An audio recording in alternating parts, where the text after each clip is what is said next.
This video is based on the card's longevity, popularity, and how good each card was compared to the other cards at that time. Also, I will leave credit to all the creators whose gameplay I am using in the background because I wasn't able to get all of these cards throughout the year. Please go subscribe to their channels and show them some support. At number 10 is Diamond Shaq. Diamond Shaq was the lock-in for the Legendary Path set and was available on September 20th. At this time, there really weren't any other centers in the game that could counter this card. If you had Shaq, there was a 95% chance you would win the game, so you really did not want to see this card pop up on the opponent's team. With 98 strength and 90 speed with a shoot, it was a guaranteed 2 every time Shaq got the ball in the paint. Shaq was the best center in the game until other cards that could shoot came out, but that really didn't happen until a Kareem with a 3-ball dropped a week before Season 3. This card ran Season 1 and Season 2 and really didn't become outdated until Season 3. At number 9, Diamond LeBron. Diamond LeBron dropped as the lock-in for the Majestic set on November 15th.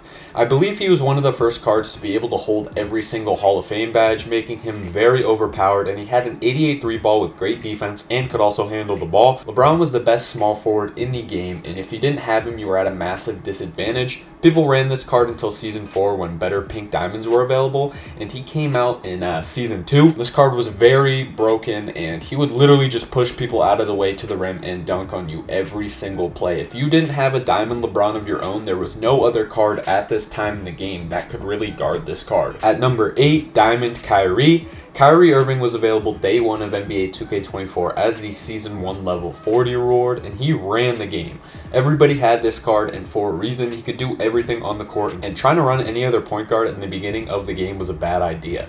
He was later outclassed by cards like Diamond SGA in Season 2 as the ultimate reward, but he remained on a bunch of people's squads for months, all the way into Season 3. He was a great shooter, great slasher, great playmaker, and he could really do everything on the court. His defense was a little iffy, but other than that, this card really dominated the game in the early stages as well. At number 7, we have Opal Harden. James Harden was the Season 5 level 40 reward and was the first reward card to get their jumper on very quick. Although you needed to buy the Pro Pass for $10 to unlock the very quick version, it was well worth it.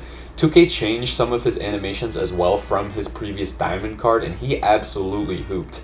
He was able to stay relevant for a while because of the gambling changes in Season 4 that limited a lot of players from obtaining high-tier players that may outclass him. So many people stuck with James Harden into Season 6 where we got Dark Matter reward cards. If you weren't able to gamble and get lucky enough to pull some of the higher-tier players, Opal Harden was well worth it. His defense lacked a little bit, but his shot creating ability and playmaking, along with pretty solid dunking, was really solid, and until Dark Matters came out, he was a very viable option. At number 6, we have Dark Matter SGA. Shai Gilgeous-Alexander was the first obtainable Dark Matter card available in NBA 2K24 on April 5th.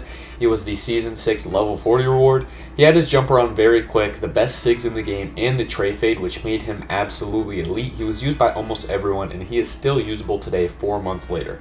He was outclassed by taller point guards like LeBron and Ben Simmons, but SGA had a very good run as a top point guard in NBA 2K24. You can literally still run this card today, as I previously mentioned, and a lot of people ran this card for months. At number 5 is Invincible Tim Duncan. Tim was the ultimate reward in Season 8 and was the best Invincible card we got all year. He had the best animations in the game, and he had the patty base, which made this card an automatic top power forward in the entire game. If a card got patty base, it was going to be one of the top players at its position, and to this day you can still run Timmy because his jumper is just that good. 100 overall Tim Duncan also had the patty base with similar animations, but that card was unattainable for everybody until Season 9, so that is why I decided to go with Invincible Tim Duncan, because everyone could get his Invincible card. The only thing he couldn't do was the Jamal Murray behind the back because he was too heavy, but you can still run this card today. At number 4, we have Pink Diamond Wembanyama. Wemby dropped on December 22nd and was one of the first Pink Diamond cards in the game. He could shoot extremely well, which was pretty rare for a center at this time.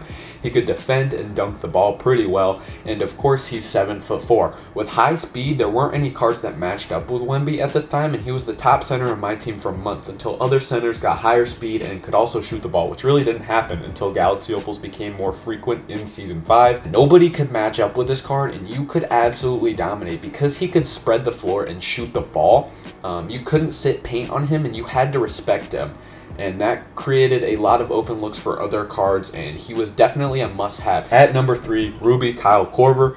Kyle Korver dropped on September 15th and had his jumper on quick and also had the Curry slide. For some reason, his jumper was super glitchy, and honestly, it still is. You could shoot through so many contests, and you could shoot crazy shots like 40, 50% reds. I've greened a 100% contested. People have hit 100% contested and ones on me. For his time, he was unguardable, and for many, including myself, this card struck fear into us whenever we matched up against him. You did not want to play this card. He remained one of the best cards in the game until late Season 2, when his lack of defense became more apparent, and there were cards that were able to defend him better. But a week into the game when he came out, man, nobody could guard this card because there were not a lot of cards with good defensive badges. And because of the Curry slide and his ability to speed boost, he also had the MJ dribble style. He could get open, and he knocked down a ton of shots. At number 2, we've got Pink Diamond Kobe. Kobe was the lock-in for the 'Tis the Season set and was immediately the best shooting guard in the game, probably the best card in the game. He had great sigs, his jumper was on very quick, and he could slash and defend at a high level. His longevity as a card is top tier, and he was usable until he was outmatched by Dark Matters in like Season 6. This card came out in the middle of Season 3 right before Christmas, and he was absolutely elite, man. That Kobe jumper on very quick was absolutely elite. He didn't have the greatest sigs in the game, but he was still able to cook up, and this card ran on teams for months, and he probably would have had one of the longest longevities as a card in my team history if it wasn't for the guy at number 1, man. At number 1, of course, we have Dark Matter Glenn Rice. Glenn was the ultimate reward in Season 6 and was our introduction to the Patty Mills base. He dropped in April, and the Patty base is the quickest jump shot on NBA 2K24, and along with the jumper, he had the best sigs in the game and could play defense and could get to the rim. Everyone was playing trying to get this card, and I played so much Unlimited in the first 2 weeks of Season 6 so I could just get this card. Glenn is arguably still the best shooting guard in the game, and on my God Squad with every GOAT card in my collection, he is still my shooting guard, man. This card has ran on my team since I got him, and I remember literally playing so many games trying to get this card as quick as I could because he's absolutely insane, man. That Patty base and his sigs coupled with his defensive ability, if you badge this card up, man, he's still viable today. He's basically a GOAT card because his animations are just that good.